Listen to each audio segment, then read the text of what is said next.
Welcome to Breaking the Line, the ECNL Podcast, a bi-weekly look at all things related to the growing elite clubs nationally, the ECNL. For more information on the ECNL, visit us at www.theecnl.com.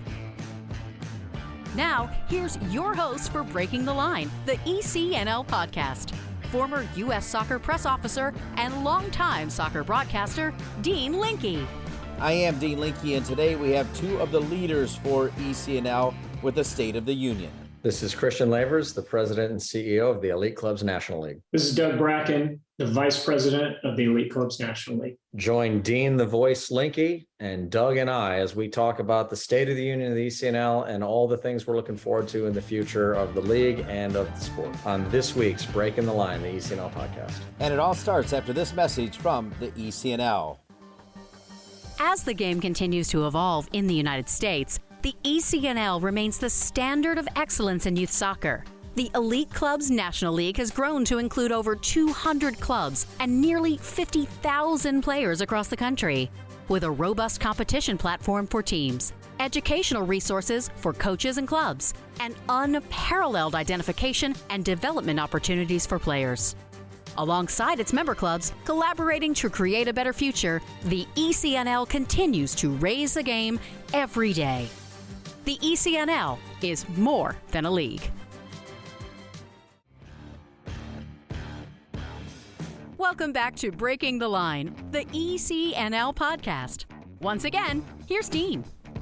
This is Breaking the Line, the ECNL podcast. I am Dean Linke, and what a great time of the year as we're starting to crank up again. A perfect time for the State of the Union and a perfect time to visit with two of the great leaders of the ECNL, their president and CEO, Christian Lavers, and their vice president, Doug Bracken. Welcome, Christian. Welcome, Doug.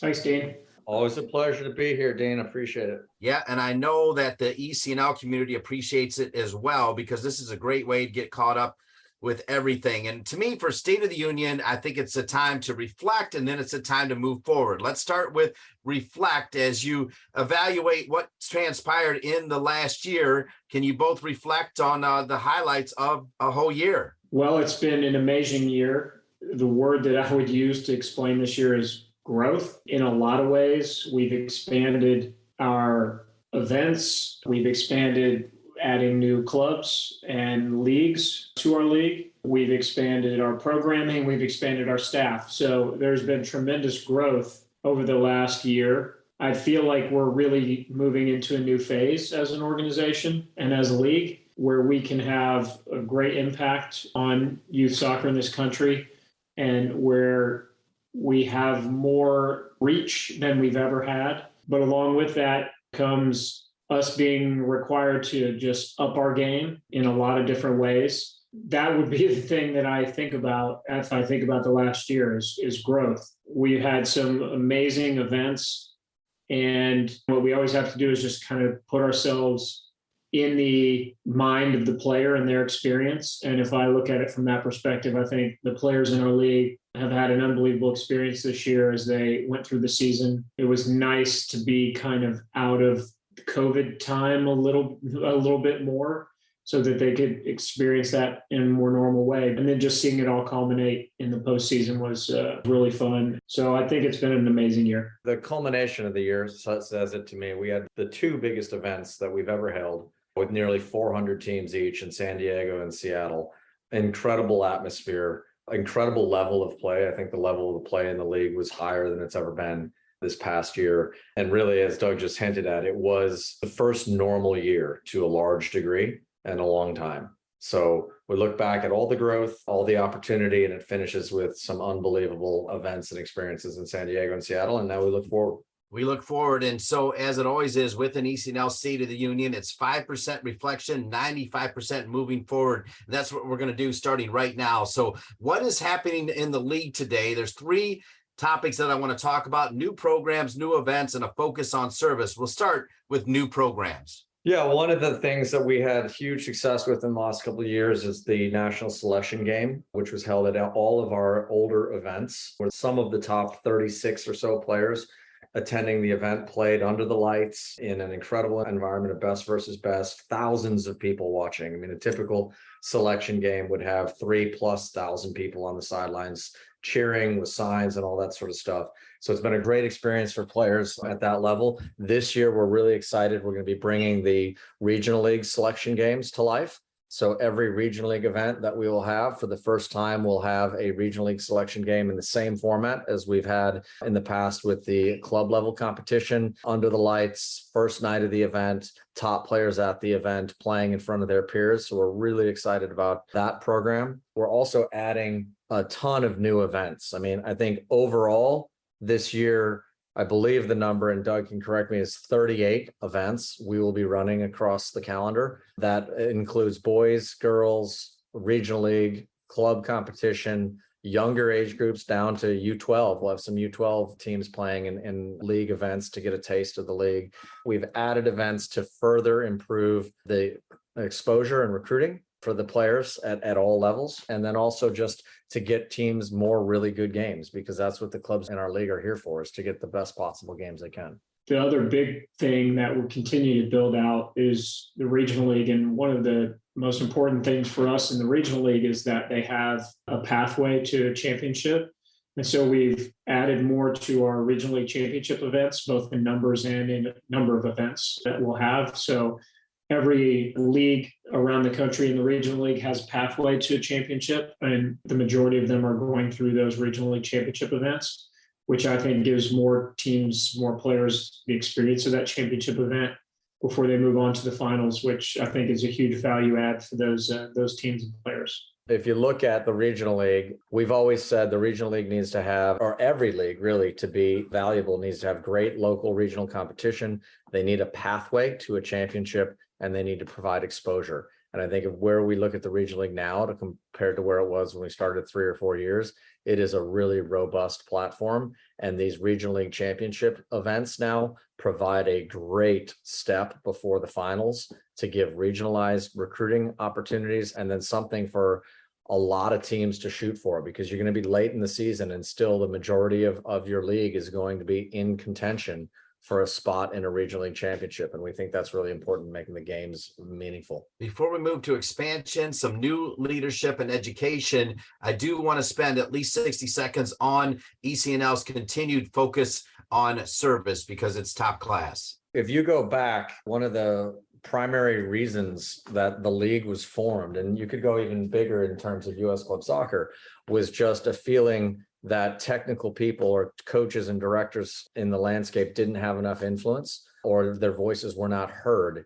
in terms of what the game needed or how to make the game better. In many ways, that propelled the start of the ECNL in putting directors in a position where they can make suggestions, they have the ability to implement new ideas. That's a challenge that we have, especially as we've gotten bigger, is to make sure that the service that we provide to our clubs now, and coaches and admins and players, is better than it was when we started. And that's everything from being able to answer questions on a timely basis, to be proactive in communication going out to our membership about what's new in the league or things that they need to be prepared or ready to do. And it's also just in providing an excellent experience on site. So Doug and I have worked a lot internally as our staff has grown. I think we're almost to 30 staff now full-time in the league, in making sure everybody understands the service requirement so that the people in our league feel good about the league, they get the information they need about the league, and they feel like their voice is heard within the league. I think the addition of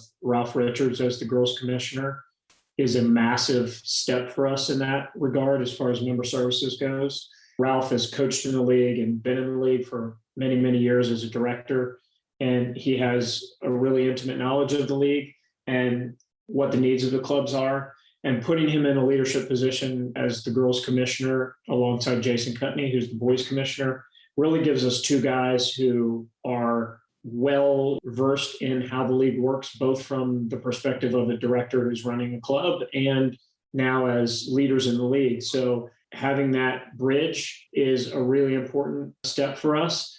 Having those two guys working in those positions for us is an absolute home run. The other thing I would add to that is, I mentioned earlier 36 competitive events throughout the year, And so the ability for Jen Winnegal now as our chief ops officer, moving from the commissioner role, the ability for her to focus totally on event prep, planning, execution, and review will also improve the service that we provide at those events, because we'll be able to iterate faster and make those events better now that we have a position that is solely focused on that and somebody else who's solely focused on the league services and Ralph. We are off and rolling with an ECNL State of the Union on this week's Breaking the Line, the ECNL podcast with Christian Lavers and Doug Bracken. When we come back, we'll talk about expansion and education. Stay with us. Breaking the Line, the ECNL podcast.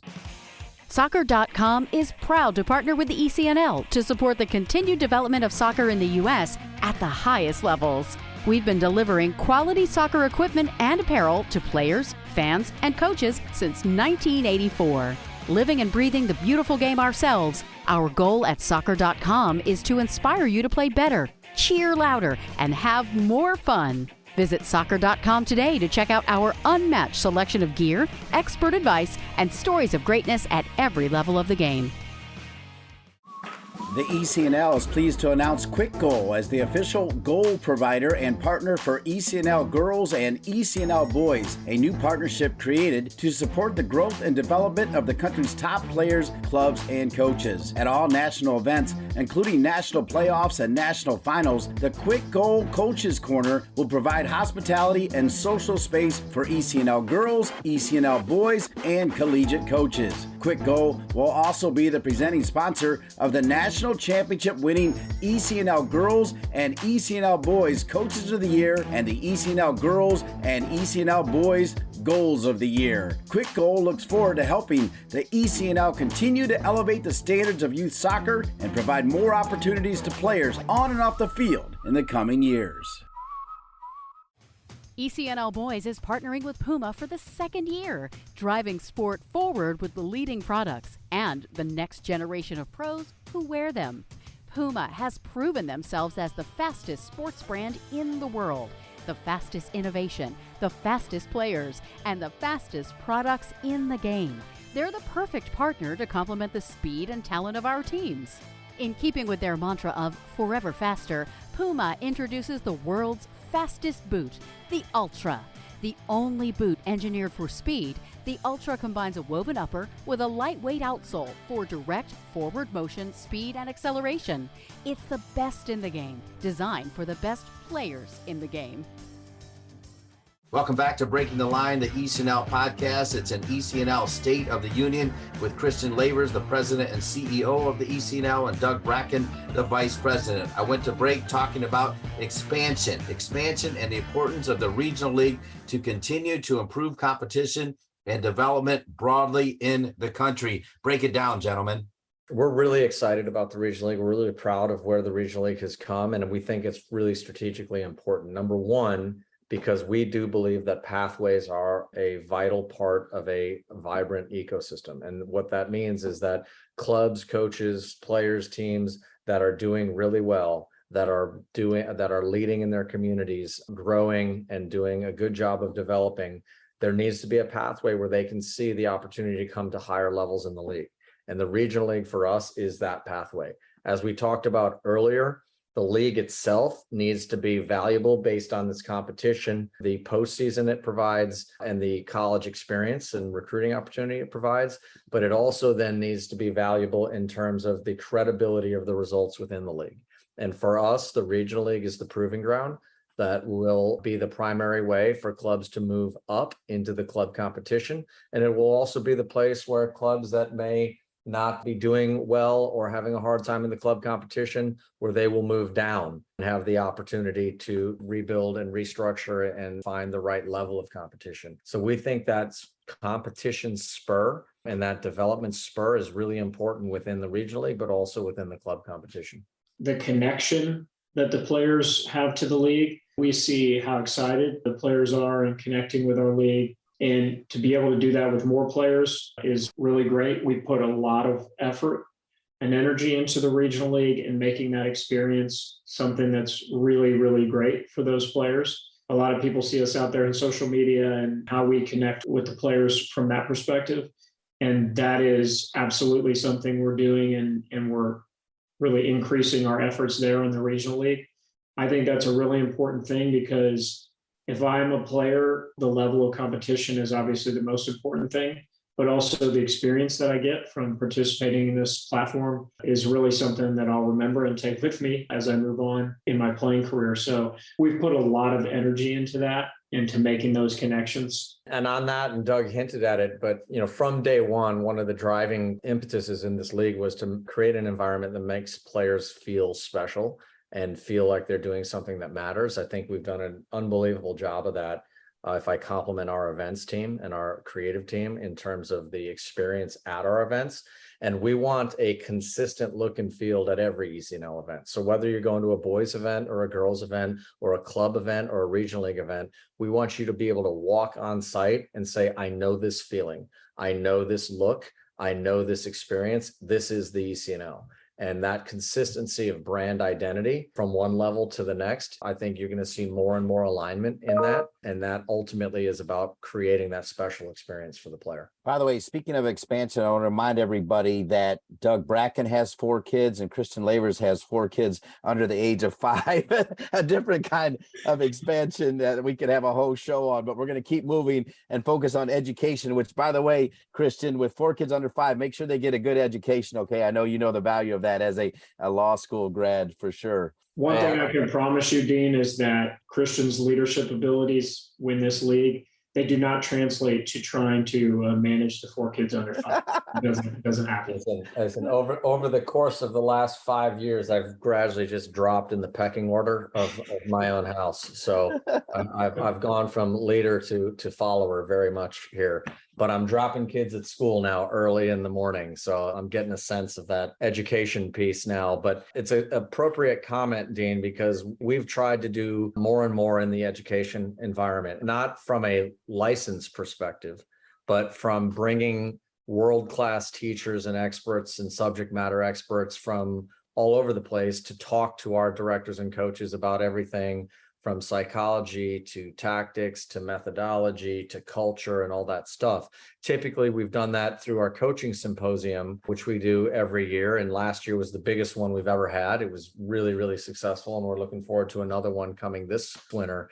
But we will be launching at some point in the next 4 or 6 months a methodology course that we're going to do in conjunction with some of the leaders in the globe in world soccer and professional soccer in developing club methodology. So we're really excited about that. We feel like there's not really any offerings like that in the space currently, where people are diving deep into what does it take to develop a club identity and then a developmental methodology to teach and implement that identity. So that course will be piloted here in the next 4 to 6 months. And it's just another step in us trying to bring resources and expertise from other places into the American youth game. Yeah, education is very important, obviously, to us. And we want to give a really wide range of topics and a wide range of ideas that club directors deal with. We deal with a lot of stuff on the field, obviously. That's our primary responsibility. But man, there's so much more that goes into this than just, writing a training session and getting that part of it right. And so just having that expertise from those guys and women, the information they give us through this course that Christian has mentioned, but also our symposium, is stuff that you can take and really put into practice at the club level. And going back to my kids, I'm really excited. I just took my son, who's 12 years old, to his first ECNL weekend this past weekend. I tell you, that really hits your heart when you've been involved in the league since the beginning and you've seen it all grow. And then you see your son participating in the league and identifying with the league. It's really special. So that makes everything, we've tried to do here, makes it worth it for sure. And I'm looking forward to just seeing him continue to go through it as well. So pretty cool times. Yeah, as the father of 2 boys that were great athletes, I love that sentiment. Well said, Doug. This is the ECNL State of the Union. So let's move to another important topic, and I'll just ask it and let you guys dig into it. And that is, how do you see the ECNL in the constantly changing landscape of youth soccer? Constantly changing is probably a polite and understated way of describing the market that we're in, because every week, every month, there seems to be another acronym or another idea or another program. What we think of first about the league in the youth space is that it's a source of stability. We provide programming now for multiple levels in both genders, and we've done it now for almost 15 years. We're really proud of being able to be a league that clubs can rely on and know what they're going to get and plan around it. Because just like in any environment, if you're uncertain about the future, and if you don't know what's next and what's going to happen for your teams or your players, it makes it really hard as a club for you to maximize your value in the product that you provide to players. When the landscape that you're in and the environment you're in is more predictable and more stable, then you can do more things to focus on your club and the development work within your club, whether that's with players or with coaches. That's one thing that in an area where you've got this acronym and this new program and that new league and this new event, there's one thing constant through it all, and that's been the ECNL for the last 15 years. We're changing, and we're always going to be changing, because I think that's really important that we continue to adapt and grow as the sport does and as the landscape does. But we are doing that in response to what our clubs and directors need and iterating one small step at a time. We don't need to make dramatic U-turns or left and right turns, because we've been stable and we're building programs that people want, and we're just looking to build more of those programs and make them better. Our challenge is and will always be to remember why we started this and what we were trying to do, and that we always maintain that connection with the clubs and the players, and not forget that they're the ones that we're doing this for, and what do we need to do or change or add or subtract that'll benefit them. When you get bigger, you're not going to please everybody all the time, but you try to do the things that are in the best interests of those clubs and players first and foremost. And I think the unique thing is that we can lean back on the fact that we run clubs and the people that are involved in the leadership of the league from a board level and in our staff either have or are actively running clubs. So we know what our specific needs are, and that can translate into some of the decisions and direction we take the league in. So I think that is our biggest challenge is, what are we doing? Why are we doing it? And that should be guiding us, as we continue to grow and change and whatever comes in the future. Christian, before we take our final break, add to this topic of the constantly changing landscape by putting an exclamation point on how you're true to the sport, led by your DOCs, and also the source of innovation, new ideas rooted in the grassroots.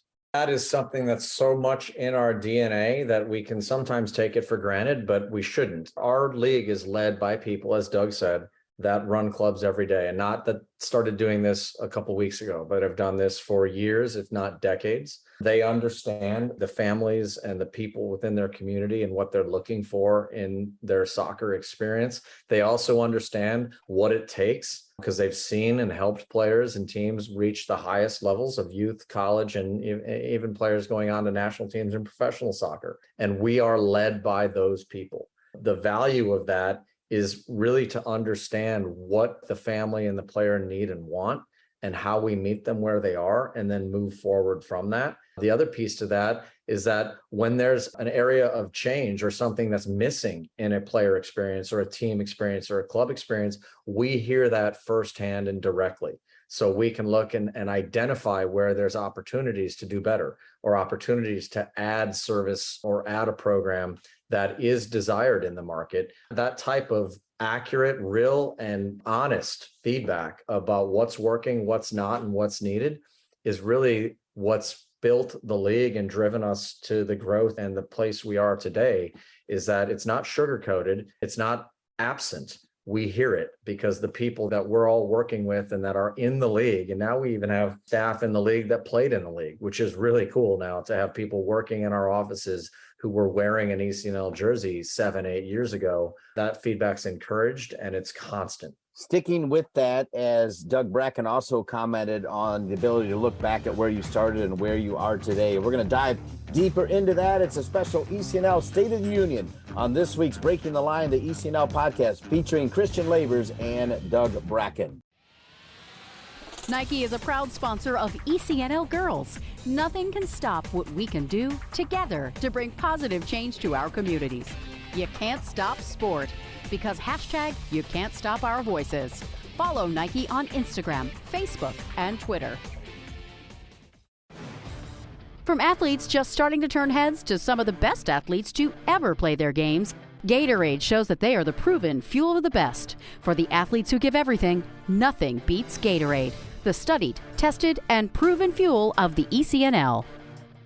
Welcome back to Breaking the Line, the ECNL Podcast. It's the ECNL State of the Union with the President and CEO of the ECNL, Christian Lavers, and their fine Vice President, Doug Bracken. Our final segment, and both of you, not only on this podcast, but every time we get together, you talk about how it was started. Doug, you always make fun of the fact that Christian was late to the presentations and you've got that tie and you joke around a little bit. But looking back at when the league was started, what surprises you most about where the league is today? And Doug, we'll start with you since you might want to get another jab in there on Christian being late to that initial presentation. So many jabs, Dean. I don't know where to start. I tell you, I will, again, relate it back to my son. About 6 months after we started this league, my son was born. When we started this league, who would have known, for me personally, that 12 years on, my son would be playing, as part of the league. So it is really unbelievable to look back at that and just have that kind of experience sitting on the sidelines as dad this weekend, watching him play. So that is really, really cool. I'm sure Christian's kids will overcome his lack of coaching ability and carry on and play in the league as well. I hope your son's going to be a better player than you were, Doug. Yeah, probably will. So hopefully Christian will get some methodology ideas from these courses and help his kids be successful. Christian and I have a good balance and a good working relationship. I think we also connect well, talk well with other people around the league. And again, it's just been integral that I'm still the ECNL director at Ohio Elite Soccer Academy in Cincinnati. I think that's important. I see the impact that it's had on our players at our level at Ohio Elite and the experience it's given them, the connection that they have to the league, and then where they've been able to take that experience and move on to the next level. And one of the former players that's working in the league played for me, Michaela Hampton, and now she works for the league. And that's, I think, what we envisioned in the beginning was having a great competition, but then as it's gone on, looking at it as, oh man, we can help these great players, leaders get into the sport, work in the sport, and help make it great for the next generation of people who are now my son. So it's a really cool story as we've gone on. And obviously our influence and our impact from a platform perspective, when you see the kids in college and professional and the national team, it's really unquestioned. That's primarily because of them and their clubs, but also by being able to participate in this platform. And I know my players that play at Ohio Elite would say that for sure. Players develop players and clubs help players develop. And so in no way does the league claim that the league has developed players. And I think that's really important because it's the work of the coaches, the directors, and those players themselves getting up and training on their own and doing all that stuff. When I look back, I never would have expected the influence and the impact of this league. And when we first put these 4 letters together to reach where it is today, and it strikes me in very powerful ways sometimes. I mean, if you're at an airport on Sunday after an ECNL event, it doesn't matter who you are, how old you are, or what reason you're in that city, you're going to walk out of that airport and say, what the heck is the ECNL?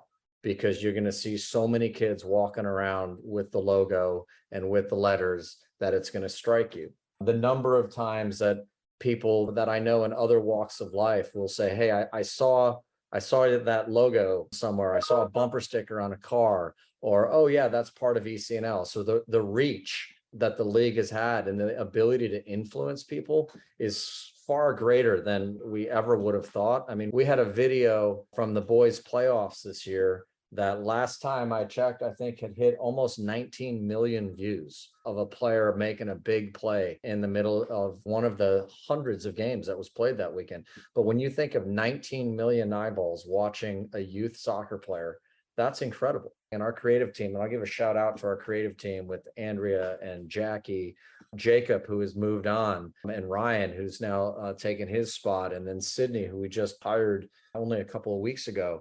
the work they've done to spread the message of the league is really phenomenal. I mean, I think we looked last year, there were tens of millions of different people who had interacted or seen ECNL graphics, videos, or messages in the past season.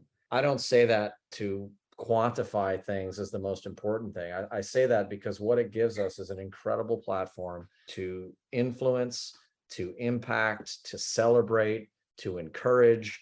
And I never, when we first sat together and we said, let's put together a business plan, I never anticipated something getting to that level. State of the Unions also address challenges, and you guys have been able to pivot through some trying times. So I know you're ready for any challenges. So as it relates to the league and as it relates to the sport, address challenges as we wrap up our time on this week's Breaking the Line, the ECNL podcast with a special State of the Union with Christian Lavers and Doug Bracken. When you grow at the rate that we've grown, I would say there's always going to be challenges. From a staff perspective, we've gone from a few people doing a little bit of everything to more people having specific roles and jobs and working in specific areas.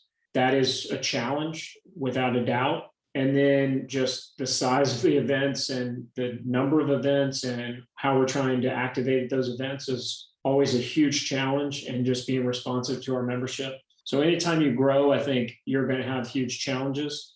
Again, it is really important that we continue to think back about why we started this and how we continue to improve it. And that will always be a challenge, not to rest on what we've done or look back and say, oh, we figured it out, we're great, we've got it all solved. I don't think that will ever be the case. You'll never have it solved. Things will change, and those will present challenges in and of themselves. But just working through the growth that we've had has been a tremendous challenge, and we continue to work through that every single day. I think we have the right mindset across the league that we want to continue to get better. And that in and of itself is going to be a challenge. Internally, if I look at that first, we have always been and will always be accountable to the clubs. And that means that we need to provide the service and the platforms and the opportunities that they want. There's a great story about a dog food manufacturer that creates this new dog food, invests tons of money in marketing and sales, and they push it out there and it bombs, and they fire the marketing company, they get another marketing company, spend a bunch of money, and it still bombs. And then they fire them and get another one. And then eventually somebody does a test and says, you know what the problem is? The dogs just don't like the food. And I think ultimately I say that because our product has to speak for itself on the field first and foremost. And that goes from the very, very top and the very best players in this country down to the regional league and to the youngest players and the players just starting the game.